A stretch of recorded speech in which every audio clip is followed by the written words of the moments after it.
ನಿಮ್ಮ ತಂದೆ ತಾಯಿಗಳ ತ್ಯಾಗ, ಪರಿಶ್ರಮ, ಅವರ ತಪಸ್ಸು, ಅವರ ಒಳ್ಳೆ ಮನಸ್ಸು ಮತ್ತು ಸರ್ಕಾರಿ ಸೇವೆಯಲ್ಲಿ ಒಳ್ಳೆ ಕೆಲಸ ಮಾಡಿದ್ದಕ್ಕಾಗಿ, ನಿಮ್ಮ ತಂದೆ ತಾಯಿ ಸರ್ಕಾರಿ ಸೇವೆಯಲ್ಲಿ ಒಳ್ಳೆ ಕೆಲಸ ಮಾಡಿದ್ದಕ್ಕಾಗಿ ಆ ನಿಮ್ಮ ಮಕ್ಕಳ ಮೂಲಕ ಈ ವೇದಿಕೆಯಲ್ಲಿ ಗೌರವ ಸಿಗ್ತಾ ಇದೆ. ನಿಮಗೆ ಅಭಿನಂದನೆಗಳು ಈ ಸಂದರ್ಭ ನಾನು ತಿಳಿಸಲಿಕ್ಕೆ ಬಯಸ್ತೇನೆ.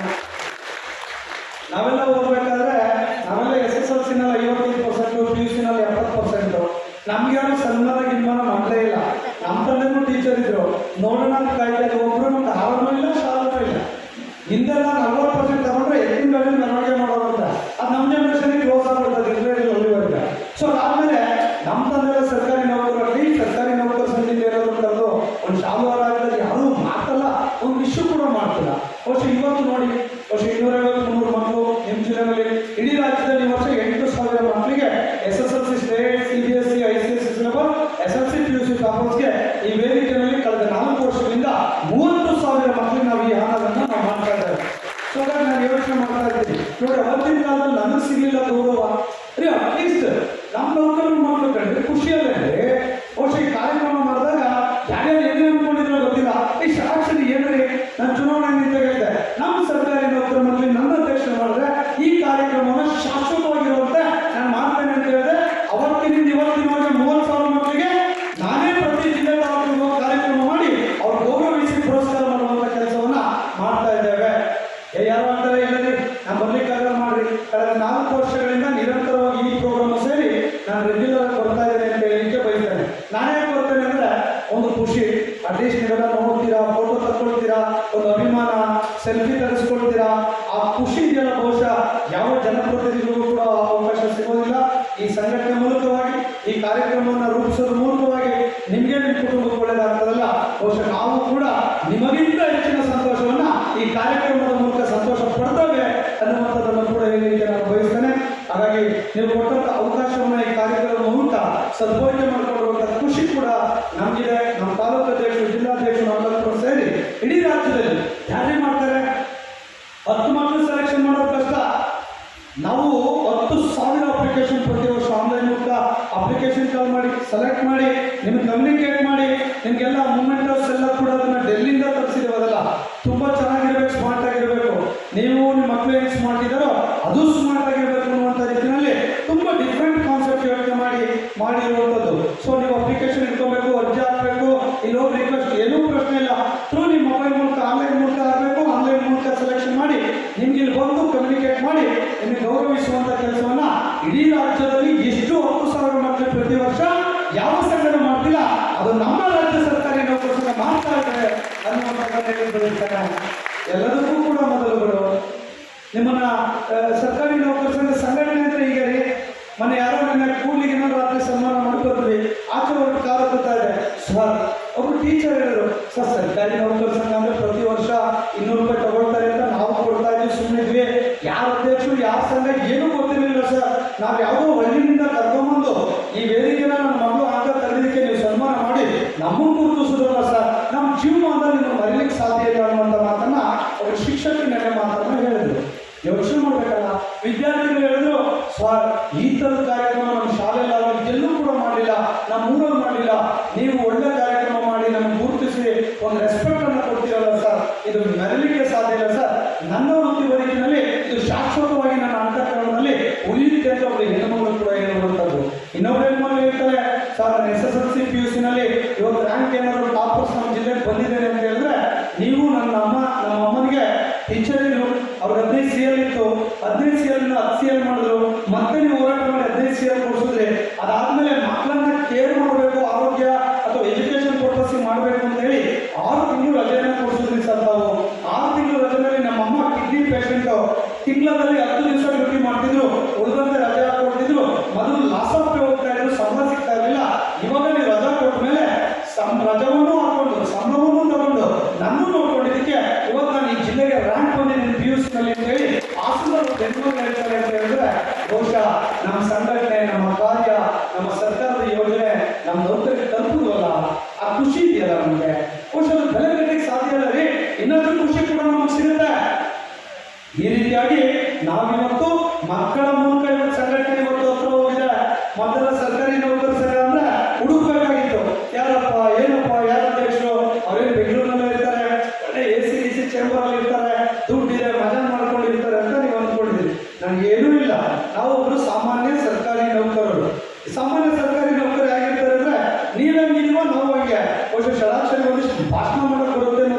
ಬಿಟ್ಟರೆ ನನ್ನ ಪರಿಸ್ಥಿತಿ ನಿಮ್ಮ ಪರಿಸ್ಥಿತಿ ಎರಡೂ ಒಂದೇ ಇದೆ, ಯಾವುದೇ ಬದಲಾವಣೆಗಳಿಲ್ಲ.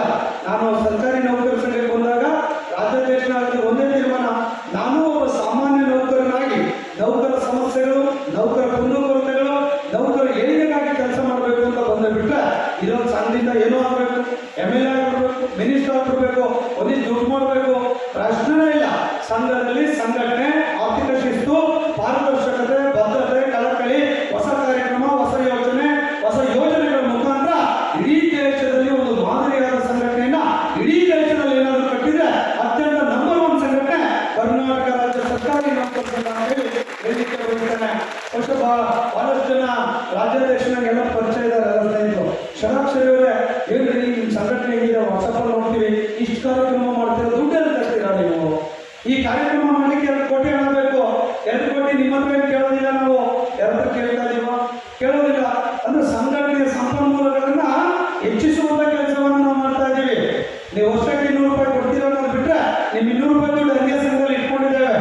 ಮೊದಲ 0 ಬ್ಯಾಲೆನ್ಸ್ ಇದೆ, 1 ಕೋಟಿ ಗಟ್ಟಲೆ ಹಣವನ್ನ ಸಂಘದಲ್ಲಿ ಉಳಿಸುವಂತ ಕೆಲಸವನ್ನು ನಾವು ಇವತ್ತು ಮಾಡಿದ್ದೇವೆ. ಎಲ್ಲರೂ ಕೂಡ ಸಾಧ್ಯತೆಗಳಿಂದ ಆಗಿದೆ ಅಂದ್ರೆ ಒಂದಿಷ್ಟು ಪ್ರಾಮಾಣಿಕವಾಗಿ, ಪಾರದರ್ಶಕವಾಗಿ ಸಂಘಟನೆಯಲ್ಲಿ ಕೆಲಸ ಮಾಡಬೇಕು ಅಂತ ಹೇಳಿ ಇವತ್ತು ನಾವು ಇದೆಲ್ಲ ಕೂಡ ಮಾಡ್ತಾ ಇದ್ದೇವೆ. ಇಡೀ ರಾಜ್ಯದಲ್ಲಿ ಒಂದೇ ಸಂಘಟನೆ ಇದೆ, ಒಳ್ಳೆ ಅಸೋಸಿಯೇಷನ್ಸ್ಗಳಿದೆ. ಪ್ರತಿ ತಾಲೂಕು ಜಿಲ್ಲೆಯಲ್ಲಿ ಅಸೋಸಿಯೇಷನ್ ಆಫೀಸ್ ಇದೆ, ಇನ್ಫ್ರಾಸ್ಟ್ರಕ್ಚರ್ ಇದೆ. ಬೆಂಗಳೂರಿನಲ್ಲಿ ಒಂದು ದೊಡ್ಡ ಭವ್ಯವಾಗಿರುವಂತಹ ಶತಮಾನೋತ್ಸವದ ಭವನ ಇದೆ. ಅದೆಲ್ಲದರ ಮೂಲಕವಾಗಿ ಸರ್ಕಾರಕ್ಕೆ ಕೂಡ ಒಂದು ಅದ್ಭುತವಾದ ಸಂಘಟನೆಯನ್ನು ಕೂಡ ಇವತ್ತು ನಾವು ಕೊಟ್ಟಿದ್ದೇವೆ. ಈ ಎಲ್ಲ ಕಾರಣಗಳಿಗಾಗಿ ಇವತ್ತು ಸಂಘಟನೆ 25 ಆದೇಶಗಳನ್ನು ಮಾಡಲಿಕ್ಕೆ ಸಾಧ್ಯ ಆಗಿದೆ ಎನ್ನುವಂಥದ್ದನ್ನು ಹೇಳಿ ಬಯಸ್ತೇನೆ. ಈ ಆದೇಶ ಮಾಡಲಿಕ್ಕೆ ನನಗೆ ಸ್ಫೂರ್ತಿ ಯಾರು ಅಂದರೆ, ಈ ಕವಿಗಳೇನಾದರೂ ಕೂಡ ಕವನ ಬರೀಬೇಕು, ಕಾದಂಬರಿ ಬರೀಬೇಕು ಅಂದರೆ ಈ ಪರಿಸರವೇ ನನಗೆ ಸ್ಫೂರ್ತಿ ಅಂತಾರೆ.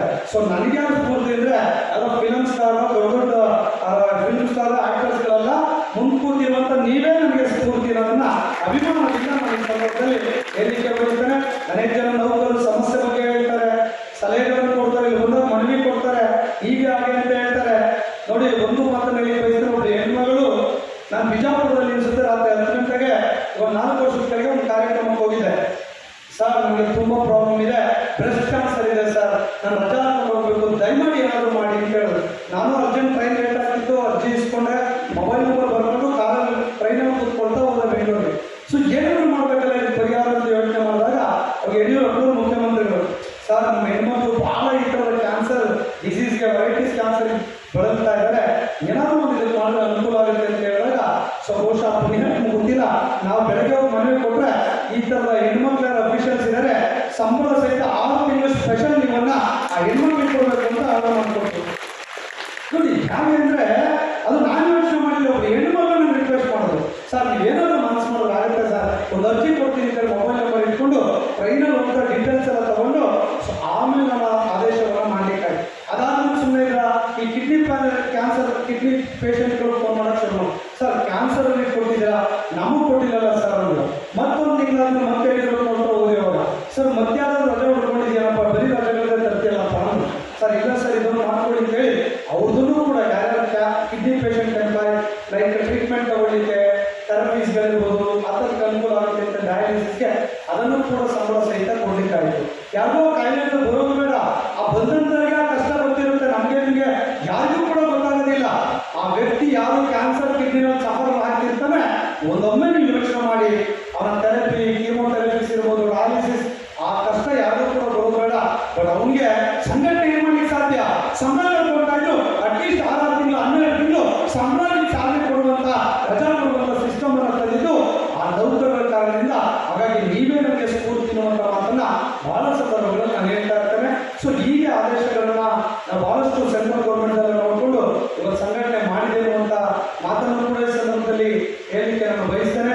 ಅದ್ರ ಜೊತೆ ಇನ್ನೆಷ್ಟು ಆದೇಶಗಳನ್ನ ಹೇಳಲಿಕ್ಕೆ ಹೋದ್ರೆ ಬೇಡ, ಅದಲ್ಲ ಬೇಸ್ ಎಕ್ಸ್ಪಿಡಿಷನ್ಸ್ ಇರ್ಬೋದು, ಫೆಸ್ಟಿವಲ್ಗಳನ್ನು ಜಾಸ್ತಿ ಮಾಡುವುದು ಅಂತ ಇರ್ಬೋದು, ಸ್ಪೋರ್ಟ್ಸ್ ಇರ್ಬೋದು, ಅಥವಾ ಮೊನ್ನೆ 15% ಐಆರ್ ಕೊಡಬೇಕಾದ್ರೆ ಸರ್ಕಾರ ಹಾಗೆ ಕೊಡಲಿಲ್ಲ. ನಾವು 123 ಸ್ಟ್ರೈಕ್ ಮಾಡಿ ಅಂತ ಡಿಸಿಷನ್ ತಗೊಂಡ್ವಿ. ಅವ್ರು ಮುಖ್ಯಮಂತ್ರಿ ಹೇಳಿದ್ರು, ನೀವು ಸ್ಟ್ರೈಕ್ ಅನ್ನು ಮಾಡಪ್ಪ, ನಾವೇನೋ ಮಾಡೋದಿಲ್ಲ ಅನ್ನೋಂಥ ಮಾತನ್ನ ಹೇಳಿದಾಗ ನಾವು ನಿಮಗೆ ಕೂಡ ಹೋರಾಟಕ್ಕೆ ಹೋದ್ವಿ. 7% ಸ್ಟಾರ್ಟ್ ಆಗಿ 17% ರಾತ್ರಿ 4 ಗಂಟೆಗೆ 15% ಫೈನಲ್ ಆಯಿತು. ಮತ್ತೆ ಬೆಳಗ್ಗೆ 2% ಜಾಸ್ತಿ ಆಗಿ 18% ಮಧ್ಯಂತರ ಪರಿಹಾರ ಅಂತ ತೆಗೆದುಕೊಂಡಿದ್ದು ನಿಮ್ಗೆ ಗೊತ್ತಿದೆ. ಬಹುಶಃ ನಾವು ಅವರ ಹೋರಾಟವನ್ನು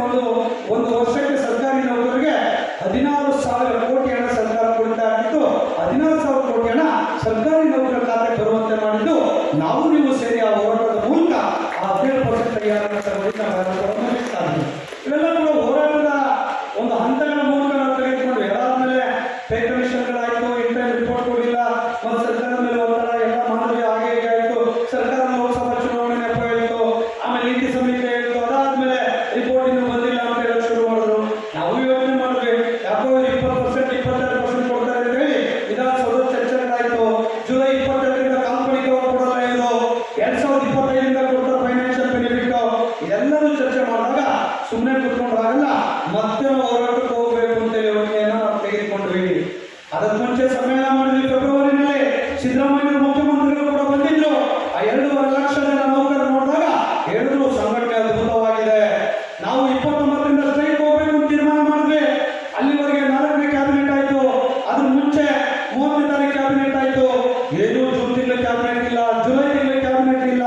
ಹಾಗಾಗಿ 4ನೇ ತಾರೀಕು ಡೆಡ್ಲೈನ್ ಯೋಚನೆ ಮಾಡಿದ್ವಿ. 7ನೇ ತಾರೀಕು ಮೀಟಿಂಗ್ ಕರೆದು ಚಿಕ್ಕಮಗಳೂರು ಡಿಸಿಷನ್ ತಗೊಂಡ್ವಿ. 29ರಿಂದ ಈ ರಾಜ್ಯದ ಸರ್ಕಾರಿ ನೌಕರು 21 ದಿನ ಸರ್ಕಾರ ನೋಟಿಸ್ ಕೊಟ್ಟು ಅನಿರ್ದಿಷ್ಟವಾಗಿ ಮುಷ್ಕರಕ್ಕೆ ಹೋಗ್ತೇವೆ ಅಂತ ಹೇಳಿ ಸರ್ಕಾರಕ್ಕೆ ನಾವು ನೋಟಿಸ್ ಅನ್ನು ಕೂಡ ಕೊಡ್ತೀವಿ. ನಮ್ಗೆ ಗೊತ್ತಿದೆ. ಆಮೇಲೆ ತಾಲೂಕು ಜಿಲ್ಲೆಗಳಲ್ಲಿ ನಾವು ಯಾರ್ಯಾರು ಬಂದಿದ್ರು ಬಿಟ್ಟಿದ್ರು ಗೊತ್ತಿಲ್ಲ. ನಮ್ಮ ತಾಲೂಕು ಅಧ್ಯಕ್ಷ ಜಿಲ್ಲಾಧ್ಯಕ್ಷ ಇದ್ದಾರೆ. ಯಾರ್ಯಾರು ಬಂದಿದ್ರು ಅವರೆಲ್ಲ ಹೋಗಿ ಮನವಿಯನ್ನು ಕೊಟ್ಟರು. ನೋಡಿ ಎಷ್ಟು ವ್ಯವಸ್ಥೆ ಅಂದ್ರೆ, ಎಷ್ಟೋ ಜನ ಮನವಿ ಕೊಡಲಿಕ್ಕೂ ಕೂಡ ಬರೋದು ಕಷ್ಟ. ಬೆನಿಫಿಟ್ ಆದ್ರೆ ಫಸ್ಟ್ ಸಂಬಳ ತಗೊಳ್ಳೋದು ನೀವೇ. ಅಟ್ಲೀಸ್ಟ್ ಸಂಘ ಕರೆದಿದೆ, ಒಂದು MLA ಮನವಿ ಕೊಡಬೇಕು, DC ತಹಶೀಲ್ದಾರ್ಗೆ ಮನವಿ ಕೊಡಬೇಕು ಅಂದ್ರೆ 1 ಅರ್ಧ ಗಂಟೆಗಳ ಕಾಲ ನೀವು ಸಂಘಟನೆಗೆ ಸಮಯವನ್ನು ಕೊಡುವುದಿಲ್ಲ ಅನ್ನೋದು ಕೂಡ ಅತ್ಯಂತ ನೋವಿನಿಂದ ಹೇಳಿಕೆ ನಾನು ಬಯಸ್ತಾನೆ. ಬಹಳ ಜನ ಬರೋದೇ ಇಲ್ಲ. ಹೆಂಗೋ ನಾಗರಾಜ್ ಇದ್ರು ಮಾಡ್ಕೊಳ್ತಾರೆ, ನನಗೇನು ಸಂಬಂಧ ಇದೆ, ಅವ್ರಿಗೆ ಜಾಸ್ತಿ ನನಗೂ ಆಗುತ್ತೆ, ನಾವು ಒಬ್ಬರಿಗೆ ಆಗುತ್ತಾ? ಈ ತರದ ಧೋರಣೆಗಳನ್ನು ನಾವು ನೋಡ್ತಾ ಇದ್ದೇವೆ. ಯಾವತ್ತೂ ಕೂಡ ಹಂಗಿರಬಾರ್ದು. ಯಾವುದೋ ನೌಕರರಿಗೆ ಅನ್ಯಾಯ ಆಯಿತು, ಸಂಘಟನೆಗೆ ತೊಂದರೆ ಆಯಿತು, ಅನಾನುಕೂಲ ಆಯಿತು, ನಮ್ಮ ಹಕ್ಕುಗಳು ಬೇಡಿಕೆಗಳು ಈಡೇರಬೇಕು ಅಂತ ಹೇಳಿದ್ರೆ ಅದು ಪ್ರವಾಹದ ರೀತಿಯಲ್ಲಿ ನಮ್ಮ ಸಮೂಹ ಬರಬೇಕಾಗ್ತದೆ. ಆ ರೀತಿ ಬಂದಾಗ ಮಾತ್ರ ನಾವು ಸಂಘಟನೆ ಯಶಸ್ಸನ್ನು ಸಾಧಿಸಲಿಕ್ಕೆ ಸಾಧ್ಯ. ನಾವು 15% IR ತಗೊಳ್ಳೋಕೆ ಇಡೀ ಕರ್ನಾಟಕವನ್ನು ಬಂದ್ ಮಾಡಿದ್ವಿ. ಯಾವ ಆಫೀಸ್ ಹೋಗಲಿಲ್ಲ, ಶಾಲೆ, ಕಾಲೇಜ್, ಕಚೇರಿ, ಹಾಸ್ಪಿಟಲ್ ಬಂದ್ ಮಾಡಿದ್ವಿ. ನಿಮಗೆ ಗೊತ್ತಿದೆ. ಅದಾದ್ಮೇಲೆ ಸಮ್ಮೇಳನ ಮಾಡಿದ್ವಿ. ಅವತ್ತು ಕೂಡ 2.5 ಲಕ್ಷ ಜನ, ಮತ್ತು ಸಮ್ಮೇಳನ ಮಾಡಿದ್ರೆ 40,000 ಜನ ಸೇರ್ತಿದ್ರು. 2.5-3 ಲಕ್ಷ ಜನ ಇಡೀ ಬೆಂಗಳೂರಿನ ಸ್ತಬ್ಧ ಮಾಡಿದ್ರು ಕೂಡ ಇತಿಹಾಸದ ಪುಟದಲ್ಲಿ ಉಳಿತಾರೆ. ಪೊಲೀಸ್ ಆಫೀಸರ್ ಹೇಳಿದ್ರು, ಟಿವಿಗಳು ಬಂದು ಈ ಸರ್ಕಾರಿ ನೌಕರ ಉದ್ಯೋಗಿ ಹೇಳಿದ್ರೆ ಇಡೀ ಬೆಂಗಳೂರು ಜಾಮ್ ಮಾಡಿ ಕೂತ್ಕೊಂಡಿದ್ದಾರೆ ಅಂತ ಹೇಳಿ ಆ ಪಬ್ಲಿಕ್ ಟಿವಿ ಅಣ್ಣ ಮಾತಾಡಿದ್ದು ಕೇಳಿಸ್ಕೊಂಡಿದ್ದೀವಿ ನಾವು. ಅಂದ್ರೆ ಅಷ್ಟು ನಮ್ಮ ಸಂಘಟನೆ ಇವತ್ತು ಆ ಇಡೀ ಬೆಂಗಳೂರಲ್ಲೂ ಕೂಡ ಆ ರೀತಿ ಸ್ಪರ್ಧೆ ಮಾಡುವಂತ ರೀತಿಯಲ್ಲಿ ನಾವು ಹೋರಾಟ ಮಾಡಿದ್ವಿ. ಇದೆಲ್ಲದ ಪರಿಣಾಮವಾಗಿ 7th ಪೇ ಕಮಿಷನ್ ಯಥಾವತ್ತಾಗಿ ಇಂಪ್ಲಿಮೆಂಟ್ ಆಯಿತು. ಇವತ್ತು ನೋಡಿ, 4ನೇ ತಾರೀಕು ಆಗಲಿ 7ಕ್ಕೆ ಆಯಿತು. ಮತ್ತೆ 8ನೇ ತಾರೀಕಿನಿಂದ ನಾವು ಡಿಸಿಷನ್ 7ನೇ ತಾರೀಕು ತಗೊಂಡ್ಮೇಲೆ 8ರಿಂದ ಕ್ಯಾಬಿನೆಟ್ ನೋಟ್ ಪುಟಪ್ ಆಗಿ 15ನೇ ತಾರೀಕು ಸಚಿವ ಸಂಪುಟದಲ್ಲಿ ಆ ಸಬ್ಜೆಕ್ಟ್ ಬರ್ತದೆ. ಯಥಾವತ್ತಾಗಿ ಮುಖ್ಯಮಂತ್ರಿಗಳು ಸಚಿವ ಸಂಪುಟ ತೀರ್ಮಾನ ಮಾಡ್ತಾರೆ. 17ನೇ ತಾರೀಕು 2 ದಿನ ನಂತರ ವಿಧಾನಸಭೆ ಅಧಿವೇಶನದಲ್ಲಿ ಆ ಒಂದು ಘೋಷಣೆಯನ್ನು ಮುಖ್ಯಮಂತ್ರಿಗಳು ಮಾಡ್ತಾರೆ. 15ನೇ ತಾರೀಕಿಂದ 7 ದಿವಸ ಅಂದ್ರೆ 22ನೇ ತಾರೀಕು ರಾಜ್ಯ ಸರ್ಕಾರ ಅಧಿಕೃತವಾಗಿ ಸರ್ಕಾರಿ ಆದೇಶ ಹೊರಡಿಸುವ ಮೂಲಕ ಸರ್ಕಾರಿ ಆದೇಶದ 7ನೇ ವೇತನ ಆಯೋಗ ಯಥಾವತ್ತಾಗಿ ಜಾರಿಗೆ ಕೊಡುತ್ತೆ. ರಕ್ಷಣಾ 29 ಹೋರಾಟ, 22 ಸರ್ಕಾರಿ ಆದೇಶ ನಮ್ಮ ಕೈ ಸೇರಿತು. ಯಾಕೆ ಸೇರಿತು? ನೀವೆಲ್ಲ ಮನೇಲಿ ಕೂತ್ಕೊಂಡು ಆರಾಮಾಗಿ ಶಾಲೆ ಕಾಲೇಜ್ ಹೋಗಿದ್ರೆ ಆಗ್ತಾ ಇರಲಿಲ್ಲ. ಅವತ್ತು ನಾವೇನು ಹೋರಾಟದ 1-3-23 ಕೈಯಾರ ಹೋರಾಟದಿರ್ಬೋದು, ಸಮ್ಮೇಳನ ಸಂದರ್ಭದಲ್ಲಿ ನಮ್ಮ ಸಂಘಟನೆ ಶಕ್ತಿ ತೋರಿಸಿದಿರ್ಬೋದು. ಪ್ರತಿ ತಾಲೂಕು ಜಿಲ್ಲೆಗಳಲ್ಲಿ ಏನು 7ನೇ ತಾರೀಕಿಂದ 14ನೇ ತಾರೀಕುವರೆಗೆ MLAಗಳಿಗೆ, DC ತಹಶೀಲ್ದಾರ್ಗಳಿಗೆ ಮನವಿಯನ್ನು ಕೊಟ್ಟಿದ್ದಿರ್ಬೋದು. ಅದೆಲ್ಲದರ ಪರಿಣಾಮವಾಗಿ ನಮ್ಮ 7th ಪೇ ಕಮಿಷನ್ ಬಂದಿದೆ. ಅದಕ್ಕೆ ನಾನು ಕಾರಣ ಅಲ್ಲ, ನೀವು ಕಾರಣ ಅಲ್ಲ, ಕರ್ನಾಟಕ ರಾಜ್ಯ ಸರ್ಕಾರಿ ನೌಕರ ಸಂಘದ ವ್ಯಾಪ್ತಿಯಲ್ಲಿರುವಂತ ನಾವು ಎಲ್ಲರೂ ಕೂಡ ಅದಕ್ಕೆ ಕಾರಣ. ಆ ಗೌರವಕ್ಕೆ ನಾವು ಪಾತ್ರರಾಗಿದ್ದೇವೆ ಅನ್ನೋದನ್ನ ಅಭಿಮಾನದಿಂದ ಹೇಳಿಕೆ ಬಯಸ್ತೇನೆ. ಸೊ ಇದು ತುಂಬಾ ಸುಲಭ ಅಲ್ಲ. ಯೋಚನೆ ಮಾಡಿದ್ವಿ, ಪ್ಲಾನ್ ಮಾಡಿದ್ವಿ, ಹೆಂಗೋ ಮಾಡಿ ಸ್ಟ್ರೈಕ್ ಮಾಡೋದು. ಸರ್ಕಾರ ಪೇ ಕಮಿಷನ್ ಕೊಟ್ಟಿಲ್ಲ, ನಾವು ಭಾಳ ಸ್ಟ್ರೈಕ್ ಮಾಡೋಣ. ನಾನು ಒಪ್ಪೋದೇ ಇಲ್ಲ. ನನ್ನ ಸಂಘಟನೆ ಬೈಕೊಳ್ತಾರೆ, ಈ ಷಡಾಕ್ಷರಿ ಏನ್ರಿ, ಸರ್ಕಾರ ಜೊತೆ ಅಡ್ಜಸ್ಟ್ಮೆಂಟ್ ಕಂಡ್ರಿ, ಸೂಟ್ ಕೇಸ್ ಯಾರೋ ಫೋಟೋ ಹಾಕ್ಬಿಟ್ರೆ ಸಾಕು, ಬಜೆಟ್ ಅಲ್ಲಿ ಬರಲಿಲ್ಲ, ಸೂಟ್ ಕೇಸ್ ಅಂದ್ರೆ ಷಡಾಕ್ಷರಿ ಸೂಟ್ ಕೇಸ್ ಹೋಗಿದೆ, ಅದಕ್ಕೆ ಮೌನವ್ರತೆ ಶರಣಾಗಿದ್ದಾರೆ. ಇನ್ನೂ ಆಗ್ತಾರೆ, ಇನ್ನು 3 ನಾಮ ಮೇಲೆ ಹಾಕ್ಬಿಡ್ತಾರೆ. ಷಡಾಕ್ಷರಿ ನಂಬ್ಕೊಂಡು ನಾವೆಲ್ಲ 3 ನಾಮ ಹಾಕ್ಬಿಡ್ತಾರೆ ಅಂತ ಅವ್ರು ಹಾಕ್ತಾರೆ. ಇನ್ನೊಂದ್ಸಲ ಚಿಪ್ ಹಾಕ್ಬಿಡ್ತಾರೆ. ಚಿಕ್ಕನಾಗಿ ಚಿಪ್ ಅನ್ನು ಕೊಟ್ಬಿಟ್ಟು ಷಡಾಕ್ಷರಿ ನಂಬ್ಕೊಂಡು ನಮಗೆ ಮೋಸ ಮಾಡ್ಬಿಟ್ಟು ಷಡಾಕ್ಷರಿ ಅಂತ ವಾಟ್ಸಪ್ ಅಲ್ಲಿ ಹಾಕ್ತಾರೆ. ನೋಡ್ತಿರ್ತೀರಲ್ಲ ನೀವು, ಬಹುಶಃ ನೀವೆಲ್ಲ ಒಳ್ಳೆ ಬಿಡ್ರಿ. ನೀವು ನೋಡ್ಬಿಟ್ಟು ಏನೂ ಮಾಡಲ್ಲ, ಅಟ್ಲೀಸ್ಟ್ ಹಿಂಗೂ ಅನ್ನಲ್ಲ ಹಿಂಗೂ ಅನ್ನಲ್ಲ, ಇರ್ಬೋದಲ್ಲ ಎದ್ರು ಇರ್ಬೋದಲ್ಲ ಅಂತ ಹೇಳಿ ಅಟ್ಲೀಸ್ಟ್ ನೀವೆಲ್ಲ ಸೈಲೆಂಟ್ ಆಗಿರ್ತಾರೆ. ಒಪ್ಪೋದು ಭಾಳ ಒಳ್ಳೆಯದು. ಅಟ್ಲೀಸ್ಟ್ ಇಲ್ಲ ಅಂತ ಹಿಂಗಲ್ಲ, ಒಳ್ಳೆಯಪ್ಪ, ಒಳ್ಳೆ ಕೆಲಸ ಮಾಡ್ತಾರಿಲ್ಲ, ಇದ್ರೂ ಇರ್ಬೋದು, ನಾವು ಹೇಳೋದು ಸರಿ ಇರ್ಬೋದು, ಸ್ವಲ್ಪ ಕಾಯ್ದು ನೋಡೋಣ ಸಮಾಧಾನವಾಗಿ ಅಂತ ಯೋಚನೆ ಮಾಡುವಂಥ ವ್ಯಕ್ತಿಗಳು ಏನಿದಾಗ ಒಪ್ಪದಾರ ಇಲ್ಲ, ಹಂಗೇನಿಲ್ಲ, ಹಿಂಗೆ ಅವರೆಲ್ಲ ಹಿಂಗೆ ಇರ್ತಾರಲ್ಲ. ಸೊ ಯಾಕೆ ಹೇಳ್ತೀನಿ ಅಂದರೆ, ಬಹಳ ಕಷ್ಟ ಈ ಸರ್ಕಾರದ ವ್ಯವಸ್ಥೆಯಲ್ಲಿ. ಒಂದೊಂದು ನಿಮಿಷನೂ ಕೂಡ ಯಾಮಾದ್ರೆ ನಿಮ್ಮ ಬದುಕು ನಮ್ಮ ಬದುಕು ಇದೆಲ್ಲ ಬೀದಿ ಬಂದ್ಬಿಡ್ತು. 1 ನಿಮಿಷ ಅದನ್ನ ಗಟ್ಟೆ ಹೇಳಿಕೊಂಡು 1 ಗಂಟೆ ಸಾಹಿತ್ಯ ಇದೆ, ಮಾತಾಡ್ಲಿಕ್ಕೆ ಹೋಗೋದಿಲ್ಲ. ಸರ್ಕಾರ ಜೊತೆ ನಮ್ದು ಒಂದು ಡಿಫ್ರೆಂಟ್ ಹೆಂಗಿರುತ್ತೆ ಅಂದರೆ ಹಾಗೆ ಚರ್ಚೆ ಮಾಡ್ತಾರೆ. ಸರ್ ನೀವು ಕೆಲಸ ಮಾಡಿ ಸರ್, ನೀವು 7th ಪೇ ಕಮಿಷನ್ ಕೊಡ್ರಿ,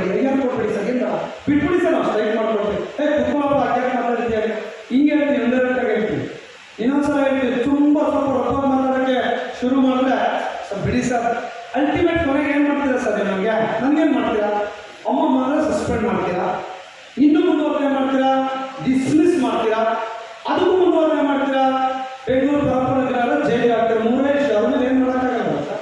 ಅಷ್ಟೇ ನನ್ನ ಮಾಡಿ ಸರ್, ನಾನು ಮಾಡಿದ್ದೀನಿ, ನಮ್ಮ ನೌಕರರ ಖುಷಿ ಮಾಡ್ತಾರೆ, ಅದಕ್ಕೇನು ತಲೆ ಕೆಡ್ಸ್ಕೊಳ್ಳೋದು ಸರ್. ನಾನು ಗಡಿಯಾಗಿ ಬಂದ್ಬಿಟ್ಟಿದ್ದೀನಿ, ನಮ್ಮ ಸಂಘಟನೆ ನಾಯಕತ್ವವನ್ನು ವಹಿಸ್ಕೊಂಡ್ಮೇಲೆ ನಮ್ಮವ್ರಿಗೆ ನ್ಯಾಯ ಕೊಡಬೇಕು ಅಂದ್ರೆ ನಾನು ಎಲ್ಲ ತನಕೂ ಸಿದ್ಧಿದ್ದೇನೆ ಅಂತ ಹೇಳಿ ಸರ್ಕಾರಕ್ಕೆ ನೇರವಾಗಿ ಹೇಳುವಂಥ ವ್ಯಕ್ತಿ ನಿಮಿಷಾಕ್ಷ ಎನ್ನುವುದನ್ನು ಅಭಿಮಾನದಿಂದ ಬಹಳ ಕಷ್ಟ. ಸರ್ಕಾರದಲ್ಲಿ ನಾವು ಕರ್ತವ್ಯ ಕೊಡಲಿಲ್ಲ ಅಂದ್ರೆ ಏನೂ ತಗೊಳಕ್ಕಾಗಲ್ಲ. ಈಗ ನಾವು 7th ಪೇ ಕಮಿಷನ್ ಯಥಾವತ್ತ ಟ್ರೀಟ್ಮೆಂಟ್ ಕೊಟ್ಟು 27.5%, 22 27 as it is notional July 22ರಿಂದ ಕೊಡಬೇಕಾಗಿತ್ತು, ಕೊಟ್ಟು ಮೊದಲು ತೀರ್ಮಾನ ಆಗಿದೆ ಬೇರೆ, 24ರಿಂದ ಕೊಡಬೇಕು ಕಾಲ್ಪನಿಕವಾಗಿ ಅಂತ ಹೇಳಿ. ಫೈನಾನ್ಷಿಯಲ್ ಬೆನಿಫಿಟ್ 25ರಿಂದ ಕೊಡಬೇಕು.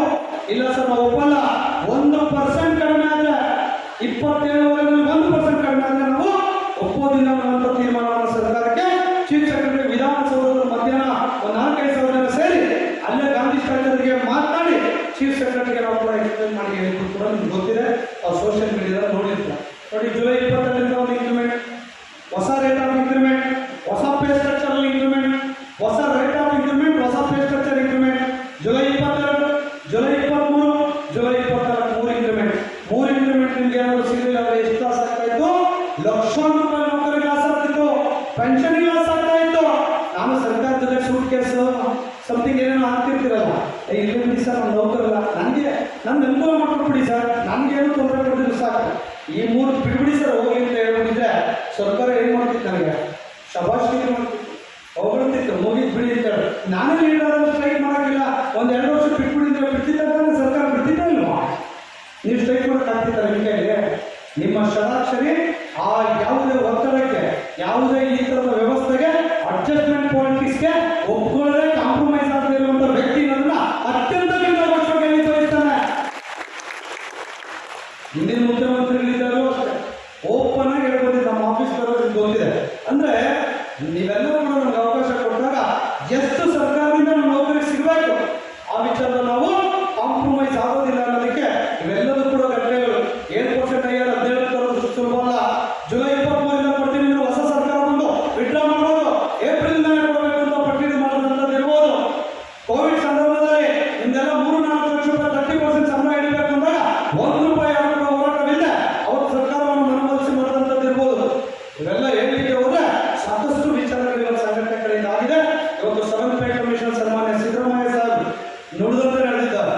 ಅವ್ರು ಏನು ಮಾತು ಕೊಟ್ಟಿದ್ರು, ನಮ್ಮ ಸಮ್ಮೇಳನದಲ್ಲಿ ಪೇ ಕಮಿಷನ್ ರಿಪೋರ್ಟ್ ಬರಲಿ ನಾನು ಮಾಡ್ತೇನೆ ಎಂದು ಆ ನುಡಿದಂತೆ ನಡೆದು ಇವತ್ತು 7th ಪೇ ಕಮಿಷನ್ ಕೊಟ್ಟಿದ್ದಕ್ಕಾಗಿ 17ನೇ ತಾರೀಕು ಬೆಂಗಳೂರಿನ ಅರಮನೆ ಮೈದಾನದಲ್ಲಿ ಅವರು ಮಾತು ಹೇಳಿದ್ರು. ಮನೆ ಸನ್ಮಾನ ನಾವು ಇಮಿಡಿಯೇಟ್ ಆರ್ಡರ್ ಒಂದು ಲಿಸ್ಟ್ ಮಾಡ್ಲಿಕ್ಕೆ ಹೋದಾಗ, ನೋಡ್ರಪ್ಪ ಸಿದ್ದರಾಮಯ್ಯ ಯಾವಾಗಲೂ ಕೂಡ ಸರ್ಕಾರಿ ನೌಕರರು ವಿರೋಧಿ ಅಂತಾರೆ, ಆದರೂ ಕೂಡ ನಾನು ಮಾಡಿದ್ದೇನೆ. ಯಾಕೆ ಮಾಡಿದ್ದೇನೆ? ನಿಮ್ಮ ಒತ್ತಡ, ಮತ್ತೆ ನೌಕರಿಗೆ ಏನಾದರೂ ನ್ಯಾಯ ಕೊಡಬೇಕು, 6ನೇ ವೇತನ ನಾನೇ ಕೊಟ್ಟಿದ್ದು, ಏನೇನು ನಾನೇ ಕೊಡಬೇಕು ಅಂತ ₹1 ಕೂಡ ಡ್ರಾಪ್ ಮಾಡಿದೆ. ಏನು ಪೇ ಕಮಿಷನ್ ಶಿಫಾರಸು ಮಾಡಿತ್ತು ಅದನ್ನು ಕೊಟ್ಟಿದ್ದೇನೆ. ಉಪಕಾರ ಸ್ಮರಣೆ ಯಾವತ್ತೂ ಇರಬೇಕು ಅಂತ ಮಾತು ಹೇಳಿದ್ರು. ಅದಕ್ಕೆ ನಾನು ಹೇಳಿದೆ ಇಮ್ಮಿಡಿಯೇಟ್ ಆಗಿ ಅಲ್ಲೇ ಮತ್ತವರು ನಾವು ಸನ್ಮಾನ ಮಾಡಿ ಕೃಷ್ಣದಲ್ಲಿ ಸರ್ ಉಪಕಾರ ಸ್ಮರಣೆ ನಮಗಿದೆ, ಹಾಗಾಗಿ ನೀವು ಡೇಟ್ ಕೊಡಿ, ನಾವು ನಿಮಗೆ ಒಂದು ದೊಡ್ಡ ಅಭಿನಂದನಾ ಸಮಾರಂಭದ ಮೂಲಕ ನಿಮ್ಗೆ ಉಪಕಾರ ಸ್ಮರಣೆಯನ್ನು ಕೂಡ ತೀರ್ಸೋ ಕೆಲಸ ನಾವು ಮಾಡಬೇಕಾಗ್ತದೆ ಅಂದಾಗ ಇಮಿಡಿಯೇಟ್ ಮುಖ್ಯಮಂತ್ರಿಗಳು 15ನೇ ತಾರೀಕು ಡೇಟ್ ಕೊಟ್ಟಿದ್ದಾರೆ. ಅವ್ರಿಗೆ ನಾವೆಲ್ಲರೂ ಕೂಡ ಇವತ್ತು 1 ದಿನ 1 ಗಂಟೆ ಸರ್ಕಾರ 2 ದಿನ ಓಡಿ ಕೂಡ ಕೊಡ್ತಾ ಇದೆ. ಅವತ್ತಿನ ದಿವಸ NPS ಕಾರ್ಯಾಗಾರ ಕೂಡ ಇಟ್ಕೊಂಡಿದ್ದೇವೆ, ಜೊತೆಗೆ PST ಕಾರ್ಯಾಗಾರ ಕೂಡ ಇಟ್ಕೊಂಡಿದ್ದೇವೆ ಶಿಕ್ಷಕರ ವಿಷಯಕ್ಕೆ. ಅವತ್ತಿನ ದಿವಸ ತಾವೆಲ್ಲರೂ ಕೂಡ ಸಂಘದಿಂದ ಬಸ್ ವ್ಯವಸ್ಥೆಗಳಿದೆ, ಟ್ರೈನ್ ವ್ಯವಸ್ಥೆಗಳನ್ನ ಮಾಡಿ ಶಾಸಕರು ಹೇಳಿದ್ರು ನಾನೇ ಟ್ರೈನ್ ಮಾಡ್ಕೊಡ್ತೀನಿ. ಅವ್ರಿಗೆ ನೋಡಿ ಎಷ್ಟು ಅಭಿಮಾನ ಅವರು, ಶಾಸಕರು ಹೇಳ್ತಾ ಹೇಳಿದ್ರು ನಮಗೆ ಟ್ರೈನ್ ಮಾಡ್ಲಿಕ್ಕೆ ಹೇಳಿ ಅಧ್ಯಕ್ಷನ ಮಾಡ್ಕೊಡ್ತೀನಿ. ನೀವೆಲ್ಲ ವಾಲಂಟಿಯರ್ ಆಗಿ ಇಲ್ಲಿ ಅಧ್ಯಕ್ಷ ಕರಿಬೇಕು, ನಾನು ಕರಿಬೇಕು ಪ್ರಶ್ನೆ ಇಲ್ಲ, ವಾಟ್ಸಪ್ ಒಂದು ಅಭಿಯಾನ ಮಾಡಬೇಕು.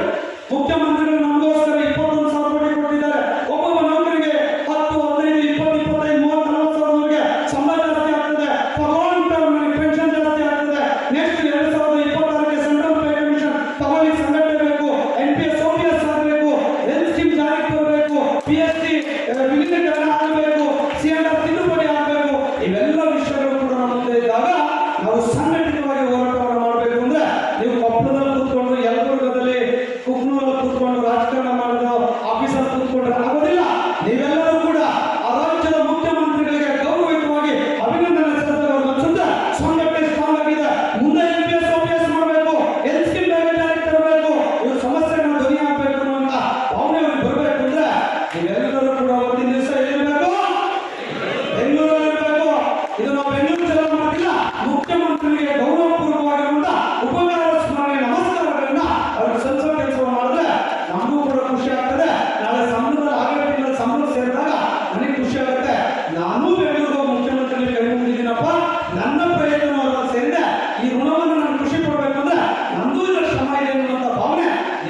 ವಾಟ್ಸಪ್ ಹಾಕಿದ್ರು, ಷಡಾಕ್ಷರಿ ಅವರು ಅಧ್ಯಕ್ಷ ಆಗ್ತಿಗೆ ಸೆಂಟ್ರಲ್ ಪೇ ಕಮಿಷನ್ ಕೊಡ್ತೀನಿ ಅಂತ ಹೇಳಿದ್ವಿ. ಏನ್ ಮಾಡೋದು ಆಗ್ಲಿಲ್ಲ. ಇದಾದ್ಮೇಲೆ ಏನ್ ಕೆಲಸ ನೆಕ್ಸ್ಟ್ ಸೆಂಟ್ರಲ್ ಪೇ ಕಮಿಷನ್ ನಮ್ಮ ಮುಂದೆ ನಿಮ್ಮ ಮುಂದೆ ಸುಮ್ಮನೆ ಕೂತ್ಕೊಳ್ಳೋ ಪ್ರಶ್ನೆ ಇಲ್ಲ. ನಾನು ಕನಸ್ಕೊಂಡಿದ್ದೇನೆ ಈ ರಾಜ್ಯದಲ್ಲಿ ಸರ್ಕಾರಿ ನೌಕರಿಗೆ ಕೇಂದ್ರ ಮಾದರಿ ವೇತನವನ್ನ ಕೊಟ್ಟೇ ಕೊಡಿಸ್ಬೇಕು, ಅಂತ ತೀರ್ಮಾನ ಮಾಡಿಕೊಂಡು ಬಂದಿದ್ದೇನೆ. ಇವೆಲ್ಲರೂ ಕೂಡ ನಮ್ಮ ಜೊತೆ ಇರಬೇಕಾಗ್ತದೆ. ಷಡಾಕ್ಷರಿ ಏನ್ ಸೆಂಟ್ರಲ್ ಮಾಡ್ತಾರೋ ಬಿಡ್ತಾರೋ ಎಲ್ಲ ಹೇಳ್ತಿದ್ರೆ ಒಟ್ಟು ಒಂದಿಷ್ಟು ಸಮಯಾವಕಾಶ ಸರ್ಕಾರ ಬೇಕಾಗ್ತದೆ. ಆ ಕೆಲಸವನ್ನು ನಾವು ಮಾಡ್ತೇವೆ. ಅದ್ರ ಜೊತೆ NPS OPS ಆಗ್ಬೇಕು, ಅದು ಕೂಡ ನಮ್ಮ ಮುಂದೆ ಇದೆ. ಈಗ ಸರ್ಕಾರ ಮುಖ್ಯಮಂತ್ರಿಗಳ ಅನುಮೋದನೆ ಕೊಟ್ಟಿದ್ದಾರೆ. 3 ರಾಜ್ಯಗಳಿಗೆ NPS OPS ಆಗ್ಲಿಕ್ಕೆ ಈಗಾಗಲೇ ಅಫಿಷಿಯಲ್ ಕಮಿಟಿಗೆ 3 ಜನ IAS ಆಫೀಸರ್ನ ಡೆಬ್ಯೂಟ್ ಮಾಡಿ ಆರ್ಡರ್ ಬಹುಶಃ ನಾಳೆ ಇಶ್ಯೂ ಆಗುತ್ತೆ. ಆ ರಾಜ್ಯಗಳಲ್ಲಿ ಏನೇನು ಇಂಪ್ಲಿಮೆಂಟ್ ಮಾಡಿದ್ದಾರೆ 1 ತಿಂಗಳ ವರದಿಯನ್ನು ತಗೊಂಡು ಮುಂದಿನ ಕ್ಯಾಬಿನೆಟ್ಗಳಲ್ಲಿ ಆ ರಿಪೋರ್ಟ್ ಬಂದರೆ ಕ್ಯಾಬಿನೆಟ್ ಇದ್ದು NPS OPS ಮಾಡ್ತಾರೆ ಅನ್ನುವಂಥ ಮಾತನ್ನ ಸನ್ಮಾನ್ಯ ಸಿದ್ದರಾಮಯ್ಯ ಅವರು, DK ಶಿವಕುಮಾರ್ ಅವರು ನಮಗೆ ಸ್ಪಷ್ಟ ಭರವಸೆಯನ್ನು ಕೊಟ್ಟಿದ್ದಾರೆ ಅನ್ನೋದನ್ನ ಈ ವೇದಿಕೆ ಮುಖಾಂತರ ನಾನು ಹೇಳಿಕ್ಕೆ ಬಯಸ್ತೇನೆ. ಹಾಗಾಗಿ ಇನ್ನೊಂದು 2-3 ದಿನದ ಆದೇಶ ಆದ್ಮೇಲೆ ಆ ರಿಪೋರ್ಟ್ ಕೂಡ ಬರಲಿಕ್ಕೆ 1 or 2 months ಆಗ್ತದೆ. ಆ ರಿಪೋರ್ಟ್ ಅನ್ನು ತೆಗೆದುಕೊಂಡು NPS OPS ಮಾಡುವಂತ ಕೆಲಸವನ್ನ ನಮ್ಮ ಸಂಘಟನೆ ಮೂಲಕ ನಾವು ಮಾಡಿದ್ದೇವೆ. ಅದರಿಂದ ವಿರಮಿಸುವ ಪ್ರಶ್ನೆ ಇಲ್ಲ. ಪೇ ಕಮಿಷನ್ ಆಯ್ತು, ಇನ್ನು ಮುಂದೆ ಸೆಂಟ್ರಲ್ ಪೇ ಕಮಿಷನ್ NPS ಅಷ್ಟೇ, ಬೇರೆ ಏನು ನಮ್ಮ ಮುಂದೆ ಎಲ್ಲ ಕೆಲಸಗಳಿಲ್ಲ. ಬಹಳ ಜನ ಅಂದ್ಕೊಳ್ತಾರೆ ಷಡಾಕ್ಷರಿಗಳು ಏನೂ ಮಾಡೋದಿಲ್ಲ. ಈ ಆದೇಶಗಳು, ಈ ಒತ್ತಡಗಳು ನಮ್ಮ ಸಂಘಟನೆ ಮೂಲಕವಾಗಿ ಹಾಗೆ ಆದೇಶ ಆಗಿರೋದು. ಹಿಂದೆ DC ಆಗಿರ್ಬೋದು, ಫ್ಯಾಮಿಲಿ ಪೆನ್ಷನ್ ಇರ್ಬೋದು, ಅದೆಲ್ಲದೂ ಕೂಡ ಆಗಿರುವಂಥದ್ದು ಸರ್ಕಾರಿ ನೌಕರ ಸಂಘದಿಂದ. ಮತ್ತು ನಾವು ಯಾರತ್ರೂ ದುಡ್ಡು ಕೇಳೋದಿಲ್ಲ. ಇವತ್ತು 26-27 ಇಲ್ಲಿವರೆಗೆ ಆದೇಶ ಮಾಡಿಸಿದ್ದೇವೆ. ಅಯ್ಯಾರಿಗೆ ಹೊಸದಾಗಿ ಮಾಡಿದ್ವಿ, ದುಡ್ಡು ಯಾರ ಹತ್ರ ಎತ್ಕೊಳ್ಳಿಲ್ಲ. ಬೆಂಗಳೂರಿನಲ್ಲಿ ಸಮಾವೇಶ ಮಾಡಿದ್ವಿ, ಬಸ್ಗಾಗಿ ಓಡಾಟಕ್ಕಾಗಿ ನಿಮ್ಮ ಹತ್ರ ದುಡ್ಡು ಎತ್ತಿಲ್ಲ. 7 ಪೇ ಕಮಿಷನ್ ಕೊಡ್ಸಿದ್ವಿ, ಯಾರ ಹತ್ರ ನಿಮ್ಮ ಹತ್ರ 1 ರೂಪಾಯಿ ದುಡ್ಡು ತಗೊಳ್ಳಿಲ್ಲ. ಬೇರೆಲ್ಲ ನಿಮ್ಮ ಹತ್ರ ದುಡ್ಡು ತಗೊಂಡು ಬೆಂಗಳೂರಲ್ಲಿ ಸೈಟು ಮನೆ ಕಟ್ಕೊಂಡು ಮೋಜು ಮಸ್ತಿ ಮಾಡ್ಕೊಂಡು ಆರಾಮಾಗಿದ್ದಾರೆ. ನಿಮ್ಮ ಹಣದಲ್ಲಿ ಅವರು ಸ್ವಂತ ಲಾಭಕ್ಕೋಸ್ಕರ ಇರುವಂತಹ ವ್ಯಕ್ತಿಗಳಿಗೆ ಯಾರೂ ಕೂಡ ಆ ಥರದ ಸಹಕಾರಗಳನ್ನು ಕೊಡಬಾರ್ದು. ನಮ್ಮ ನೌಕರರು ಎಷ್ಟು ದೊಡ್ಡದಿದ್ದಾರೆ ಅಂದ್ರೆ ಎಮೋಷನಲ್ ಹೋಗ್ಬಿಡ್ತಾರೆ. ನಾನು ಭಾಷೆ ಮಾಡಿ ನೀವು ಕೊಡ್ತೀರಾ? ನಮ್ಮ ನೌಕರರ ಹಣ ಅಂತ ಹೇಳಿದ್ರೆ ಅದು ದೇವರ ಹುಂಡಿ ಹಣ ಅಂತ ಹೇಳಿ ನಾವು ನಂಬಿರುವಂಥ ವ್ಯಕ್ತಿಗಳು. ನಿಮ್ಮ ಹಣದಲ್ಲಿ ಹಾಗೇನಾದ್ರೂ ಕೂಡ ಆ ರೀತಿ ವೈಯಕ್ತಿಕವಾಗಿ ಏನಾದ್ರು ಬಳಸ್ಕೊಂಡ್ರೆ ನಮಗೆ ನಮ್ಮ ಮಕ್ಕಳಿಗೆ ಅನ್ಯಾಯಗಳಾಗ್ತದೆ. ಆ ಥರ ಯೋಚನೆ ಮಾಡುವಂಥ ಸಂದರ್ಭದಲ್ಲಿ ನಾವ್ಯಾರೂ ಕೂಡ ಅವಕಾಶಗಳನ್ನು ಕೊಟ್ಟಿಲ್ಲ. NPS ಹುಡುಗರು ಬಹಳ ಸಂದರ್ಭಗಳಲ್ಲಿ ಆ ಥರದ ಒಂದು ವಿಚಾರಗಳಲ್ಲೂ ಕೂಡ ಹೇಳುವಂಥದ್ದನ್ನು ನಾನು ಕೂಡ ಗಮನಿಸ್ತಾ ಇದ್ದೇನೆ. ಇವತ್ತು ಪೇ ಕಮಿಷನ್ ಅಲ್ಲೂ ಕೂಡ ನಾವೇನು 7 ಪೇ ಕಮಿಷನ್ ಕೊಡೋ ಸಂದರ್ಭದಲ್ಲಿ ವರದಿಯಲ್ಲಿ ಕೂಡ ಉಲ್ಲೇಖ ಆಗಿದೆ. ಕರ್ನಾಟಕ ರಾಜ್ಯ ಸರ್ಕಾರಿ ನೌಕರ ಸಂಘ ಸಮರ್ಥವಾಗಿ ವಿಷಯವನ್ನು ಮಂಡಿಸಿದೆ, ಸಮರ್ಥವಾಗಿ ದಾಖಲೆಗಳನ್ನು ಒದಗಿಸಿದೆ, ಸಮರ್ಥವಾಗಿ ಅಧ್ಯಯನಗಳನ್ನು ನಡೆಸಿರುವಂತಹ ಕಾರಣಕ್ಕಾಗಿ ಇವತ್ತು 7ನೇ ವೇತನ ಆಯೋಗವನ್ನು ಕೊಡಲಿಕ್ಕೆ ಅವರಲ್ಲಿರುವಂತಹ ಅಂಶಗಳನ್ನು ಕೂಡ ನಾವು ತೆಗೆದುಕೊಳ್ಳುವಂತ ಕಾರಣಕ್ಕಾಗಿ ಒಂದು ಒಳ್ಳೆ ರಿಪೋರ್ಟ್ ಅನ್ನು ಕೊಡಲಿಕ್ಕೆ ಸಾಧ್ಯ ಆಗಿದೆ ಅಂತ ಹೇಳಿ ವೇತನ ಆಯೋಗದ ಅಧ್ಯಕ್ಷ ಆಗಿರುವಂತಹ ಸುಧಾಕರ್ ಅವರು 522 ಪೇಜ್ ರಿಪೋರ್ಟ್ ನಲ್ಲಿ ಆ ಸರ್ಕಾರಿ ನೌಕರ ಸಂಘದ ವಿಷಯವನ್ನು ಕೂಡ ಉಲ್ಲೇಖಿಸಿದ್ದಾರೆ ಅನ್ನೋದನ್ನ ಅಭಿಮಾನದಿಂದ ನಾನು ಹೇಳಲಿಕ್ಕೆ ಬಯಸ್ತೇನೆ. ಇದು ಪೇ ಕಮಿಷನ್ ಹೋಗಿ 2 ಪೇಜ್ ಮನವಿ ಕೊಟ್ಟು ಬರೋದು ಅಲ್ಲ. ಗೊತ್ತಲ್ಲ, ಮನವಿ ಶಾಸ್ತ್ರಗಳು ಕೆಲವರು ಮಾಡ್ತಾರಲ್ಲ, ಗೊತ್ತಲ್ಲ ನಿಮ್ಗೆ ಯಾರು ಮಾಡ್ತಾರೆ ಅಂತ. ಮನವಿ ಕೊಡೋಲ್ಲ. ಈ ಮನವಿಯನ್ನು ಕೊಡಬೇಕಾದ್ರೆ 5-6 ರಾಜ್ಯಗಳಲ್ಲಿ ಏನೇನು ಪೇ ಸ್ಟ್ರಕ್ಚರ್ಸ್ ಇದೆ, ಏನೇನು ರೂಲ್ಸ್ಗಳಿದೆ, ಸೆಂಟ್ರಲ್ ಪೇ ಕಮಿಷನ್ ಏನು ನಿಯಮ ಇದೆ, ಎಲ್ಲದನ್ನು ಕೂಡ ಸ್ಟಡಿ ಮಾಡಿ ವೇತನ ಆಯೋಗದ ಎಲ್ಲಿರುವಂತಹ ಕಾರಣಕ್ಕಾಗಿ ಇವತ್ತು ವೇತನ ಆಯೋಗ ಸುಲಭವಾಗಿ ರೆಕಮೆಂಡೇಶನ್ ಮಾಡಲಿಕ್ಕೆ ಸಾಧ್ಯ ಆಯಿತು. ಆ ಕಾರಣಕ್ಕಾಗಿ ಇವತ್ತು ರಾಜ್ಯ ಸರ್ಕಾರಿ ನೌಕರ ಸಂಘ ಇಷ್ಟೆಲ್ಲ ಕೆಲಸ ಮಾಡಿದೆ. NPS ವಿಚಾರಕ್ಕೂ ಕೂಡ ಈಗಾಗಲೇ ಸರ್ಕಾರ ಒಪ್ಪಿಕೊಂಡಿದೆ. ಆ ರಿಪೋರ್ಟ್ ಬಂದಮೇಲೆ ಕ್ಯಾಬಿನೆಟ್ ನಲ್ಲಿ ಇಟ್ಟು ಆ ರಾಜ್ಯಗಳಲ್ಲಿ ಏನು ಅನುಸರಿಸಿದ್ದಾರೆ ನಮ್ಮ ಕರ್ನಾಟಕದಲ್ಲೂ ಕೂಡ ಅದೇ ಮಾದರಿಯಲ್ಲಿ ಅನುಸರಿಸುವಂತ ಕೆಲಸವನ್ನ ರಾಜ್ಯ ಸರ್ಕಾರಿ ನೌಕರ ಸಂಘ NPS ನೌಕರ ಪರವಾಗಿ ಮಾಡಿದ್ರೆ ಯಾರು ಕೂಡ ಆತಂಕಕ್ಕೆ ಒಳಗಾಗೋದು ಬೇಡ ಅನ್ನೋದನ್ನ ಬಹಳ ಸ್ಪಷ್ಟವಾಗಿ ವೇದಿಕೆ ಮುಖಾಂತರ ನಾವು ಹೇಳಿಕೆ ನಾನು ಬಯಸ್ತೇನೆ. ಹಾಗೆ ಸ್ಕೀಮ್ ಅದನ್ನು ಕೂಡ 1 ತಿಂಗಳು ಟೈಮ್ ಕೊಡಿದ್ಮೇಲೆ ಮುಖ್ಯಮಂತ್ರಿಗಳು ಸರ್ಕಾರ ವಿನಂತಿ ಮಾಡಿದೆ. ಅದು 1200 ಕೋಟಿ ಹಣ ಖರ್ಚಾಗುತ್ತೆ. ಈ ಪೇ ಕಮಿಷನ್ ಇಂಪ್ಲಿಮೆಂಟ್ ಆದ್ಮೇಲೆ ಅದನ್ನು ಕೂಡ ಮಾಡೋಣ ಅನ್ನೋ ಮಾತನ್ನ ಸರ್ಕಾರ ಹೇಳಿದೆ. 15ನೇ ತಾರೀಕು ಮುಖ್ಯಮಂತ್ರಿಗಳು ಬರುವ ದಿವಸ ಮತ್ತೊಮ್ಮೆ ಸರ್ ಇದೆಲ್ಲ ಆಗಿದೆ, ಇದೊಂದು ಮಾಡ್ಕೊಡಿ ಅಂತ ವೇದಿಕೆಯಲ್ಲಿ ಕೂಡ ಹೇಳುವಂತ ಕೆಲಸವನ್ನ ಅವತ್ತಿನ ದಿವಸ ಮಾಡ್ತೀವಿ ನಿಮ್ಮ ಸಮ್ಮುಖದಲ್ಲಿ. ನೋಡಿ, ಅದೇನಾದ್ರೂ ಜಾರಿ ಬಂದ್ರೆ ನೀವು ನಿಮ್ಮ ಮಕ್ಕಳು ಹೆಲ್ತ್ ಇಶ್ಯೂ 10,000 ಲಕ್ಷ ಆಗಲಿ 20 ಲಕ್ಷ ಆಗಲಿ ಅಥವಾ ಯಾವ ಹಾಸ್ಪಿಟಲ್ ಆಗಲಿ ತಂದೆ ತಾಯಿ ಎಲ್ರಿಗೂ 1 ರೂಪಾಯಿ ದುಡ್ಡು ಕೊಡದೆ ಫ್ರೀ ಟ್ರೀಟ್ಮೆಂಟ್ ಆಗುವಂತ ಒಂದು ಅದ್ಭುತವಾಗಿರುವಂತಹ ಯೋಜನೆ.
ಡಿಸಿಷನ್ ತಗೊಳ್ಳೋ